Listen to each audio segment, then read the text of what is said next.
Let's start with the updated version of Finding Freedom that has just come out. Don't know if you heard that. It's been updated, yes, with what its authors say is more insider information on the fallout from Megxit. The Sussexes say they haven't contributed to the writing of the book, but let's get to the views of the panel on this now. Now, Julia, I'm going to start with you. It's been updated. Mm-hmm. One of the key themes, at least to my mind, remains the same.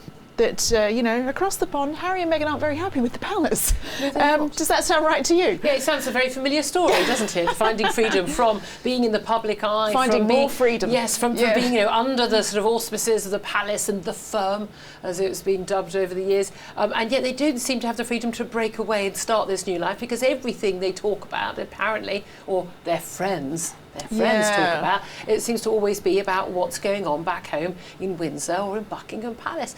It's very extraordinary. It is, isn't it? And Kate, what do you think? There's talk in the book, in this updated version, of this special union between the Queen and Prince Harry, and that they had some special time together when he was over for Prince Philip's funeral. But there's this strange tension, isn't there, between, it's the royal institution being sort of criticised or blamed in this book. But how do you separate that from the personal with the Queen? Well, that's right. It's the contradiction at the heart of the Sussexes' argument, isn't it, really? That at every point they're very keen to say, well, she remains, Harry's grandmother, we love her dearly, so much respect for the Queen, would never criticise the Queen.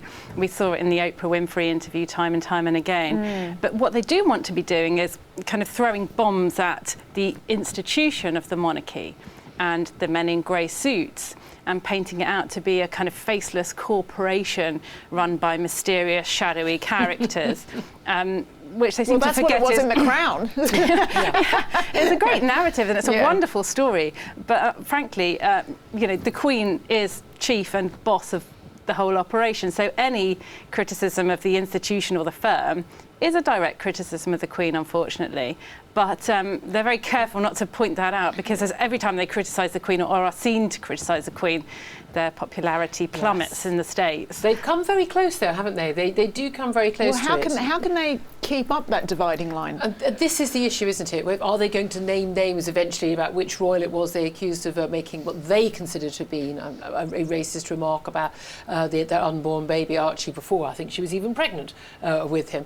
They're going to actually, they've actually tarred everyone with the same brush. So eventually they're going to have to name names. And this is the problem with their accusations via friends. Everyone is under no doubt that there is certainly information being given to these authors, which is coming from somewhere very close to this couple, is that eventually you're going to run out of things to say, because you can't just keep sort of giving the same. Well, effectively, they're not selling it for money right now, but they're still in the news because of what they are willing to give away. The reason why they get their Netflix deals and the book deals is because of their willingness to talk openly about this stuff. And eventually, you criticise this far, and then, the headline writers want a new headline. They want it to go further and further and further. More intimate details, more juicy gossip, more negative stuff. So and where does it go from here? Well, by that logic, do either of you think we will see the day when this unnamed, quote-unquote racist royal is named? Well, it's sort of hanging over it, the whole narrative, isn't it, that they've got this kind of piece of information, apparently,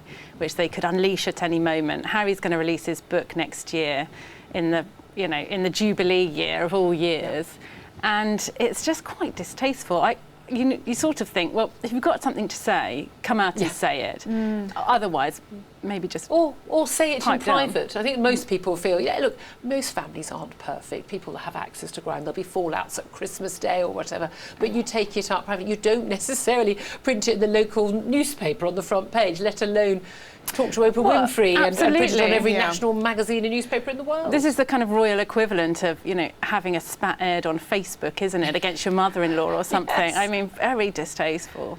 My goodness. But now, the thing that I found extraordinary was that this updated version of the book was released on the 31st of August, which, as we know, has a significant date for other reasons in the royal family. And ordinarily, what would have been front and centre of the news narrative is the anniversary of the death of Prince Harry's mum, Princess Diana. I mean, it's extraordinary, isn't it? That it's incredibly calculated, and I think it's really tacky. And I think a lot of people who've been big fans do you think it's calculated, yes, or do you think the Americans just aren't putting that together in the same way? Anyone who has lost a close family member will remember the date that they died. I lost a stepfather 30 years ago. I can tell you right now, it was August the 1st he died. The idea that somehow no one could recollect what day Diana died to mark this and to have the publication of the book. I think it's really cynical and really, really tacky, and I think they keep doing things like this and allowing things like this to happen.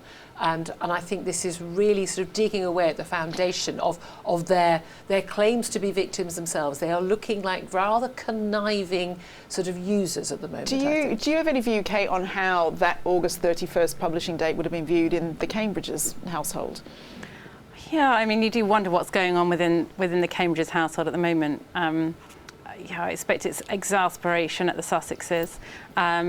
I mean, who knows whether the Sussexes had any hand in it? And it's probably just the publishers rubbing their hands together and thinking, oh, this would be a good hook to re-release the new Finding Freedom. But you're right, it does seem cynical, certainly from the kind of publishing money-making point of view. But this is the whole problem with the Sussexes, that it's all about making money and establishing their brand. When are they going to have enough, do you think? Well, do you know what? As if by pure luck, there was an event in London last night called the GQ Awards, and we were told that while Prince Harry was entering this era of visibility, he did make another appearance via video, and it was this time to the GQ Awards. Let's hear some of what he had to say. Families around the world are being overwhelmed by mass-scale misinformation across news media and social media, where those who peddle in lies and fear are creating vaccine hesitancy, which in turn is dividing communities and eroding trust. This is a system we need to break if we are to overcome COVID-19 and the risk of new variants. Prince Harry seems very keen to have his voice heard on the issue of media and misinformation there. I thought it was almost like a wasted opportunity. I think everybody agrees that particularly the Oxford AstraZeneca vaccine has been wildly successful. The rollout, I mean, just the spirit of the rollout and the fact that it was really much like the Olympics, volunteers were getting involved. It was a huge success story. Yeah, sure enough, there's not enough access in the developing world, but the AstraZeneca Oxford vaccine has been wonderful. Here again, it's something we're doing wrong. It's Harry lecturing us yet again, when it should be a moment to say, it should have been a pat on the back for these fantastic scientists who created this vaccine. And yet, again, he knows best. He's lecturing us on what we need to do, and I can't really see what practical steps he's doing to ensure that. There might be money going into various projects, but it's bizarre that he should use this opportunity to make a stand. I think you're dying to say something. I just find it so frustrating. Yeah. If he wants to go on and use his notoriety, his fame and his influence to say, hey, look, get vaccinated. This is a life-saving vaccine, and you should take this vaccine and you queue up. And we know, particularly in America, where we've got quite low take-up in some places. That's great, but why does everything he says, it has to have a negative? It has to be about media has been, I would say, certainly the media in Britain has been very much pro-vaccine. I mean, often not even questioning any of the tiny downsides and risks of vaccine. I'm very pro-vaccine, by the way, but I just found it is extraordinary that he always has to make, as you say, an attack out of something which could have been a positive message. I mean, for balance, I would have to point out that there is a point in that there certainly is a class and a wealth tier system. Inevitably, probably inadvertently, to who's getting the vaccine. But why is Prince Harry the right person to be talking about that? Exactly. Is my question. But again, you criticise, social media, lies and nonsense that's being put on social media about vaccines, fine. But don't criticise the media, by which he means mainstream media, which, on the contrary, has been pushing the vaccine very, very heavily. I just think, as is often the case these days, he pontificates on things of which he knows very little. Well, and we know he's definitely in the past made his views clear on freedom of speech. He's not that keen on it, really, is he? I mean, yeah, it's just extraordinary. Kate, do you think if he was still part of the firm, a working member of the royal family, how would he have been able to pontificate on this topic in the same way?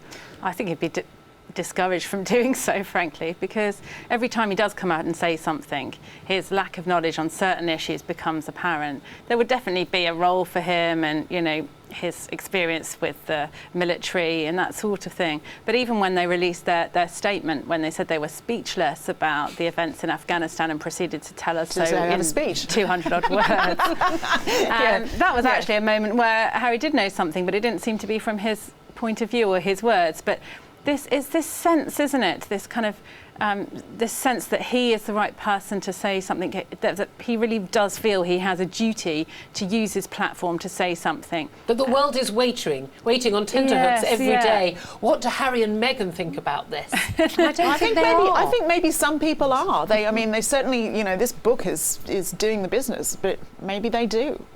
Just not you. I'm in a minority of one. Now, I don't know it's a shame that Piers hasn't mentioned it, but he was cleared this week by Ofcom for his comments that he made on ITV about Meghan Markle. What did you make of the news? I was so delighted for Piers, actually. Piers and I fell out some time ago over issues of lockdown policy and hypocrisy. He'd actually blocked me on social media, but I defended him to the hilt on the day that he left as GMB and said he had a right to say what he wanted to say. He actually sent me a text message to thank me for my support, so all credit to him for that. But I think it's a wonderful victory for free speech. I think it's extraordinary that we needed to see this victory. So what is it, 58,000 people with nothing better to do with their time wrote complaints to Ofcom about what he'd said, and basically what he said after the Oprah Winfrey interview was, I don't believe a word that this woman says. Now, the reality is, at least I think by the next day, we had at least 5 things that Meghan had claimed or Harry had claimed in that Oprah Winfrey interview, which were provably untrue. They were factually untrue. So he was perfectly entitled to say that. And him expressing his viewpoint pretty forcefully, but with his colleagues on air disagreeing with him. They put both sides. I find it extraordinary that people think that you shouldn't, as a journalist of all people, be allowed to criticise an incredibly powerful, wealthy person who's attacking someone else who hasn't got a right of reply. I think it's an extraordinary thing that anyone complained and that he lost his job over it. So I think it's a great victory for freedom of speech. I think they should hire him straight back. Well, carry on. I was just going to say, there's in amongst all those thousands of complaints, there was one notable complaint from the Duchess of Sussex herself, and I thought that was really, really interesting because she presented to her, to the chief of ITV, that her displeasure at it, which frankly, in my mind, just showed how incredibly thin-skinned the Sussexes are. It wasn't libellous what he said; it was his point of view. And the fact that they would complain over that and that Meghan would use to kind of reach out to the female CEO of ITV, woman to woman, in that way, showed a kind of a desire to control the media. And I just thought it was quite telling of the whole way that the brand Sussex operates. Well, do you remember when they, a few months ago, might even have been a year ago now, they proclaimed that there were certain media outlets that they wouldn't communicate with anymore. And they said in that statement that, of course, nobody's beyond criticism. But it seems like they don't like any criticism. Well, the criticism, the one thing that irritates them beyond belief, isn't it? That and again, just incredibly thin-skinned. But again, if what he was saying was untrue, she could have hit back and proven the points that she made. But I just think it's really interesting that so many people spent their valuable time to make a complaint to defend this woman who'd very much played the victim card throughout the whole Megxit procedure, but particularly during that Oprah Winfrey interview, we saw, close to tears, the victimhood throughout this incredibly lengthy interview. And I thought it was extraordinary that she was still seen as someone who could play the victim card when she was using all of her power, her connection, her money, her might, her fame, her marriage, everything to basically shut someone down and basically force someone out of a job. Well, that doesn't make you the victim, that makes you the bully. I think, yes, there's probably a lot of Meghan fans in there, but I think there was a lot of people who piled on because, using Piers as a punching bag is a bit of a sport as well. Oh, yes, and he rather enjoys it. Knows the game. That is all we have time for on our YouTube show this week. To see the rest of the programme and much more royal news, views and videos, head over to Mail Plus by clicking the link on your screen now. See you there.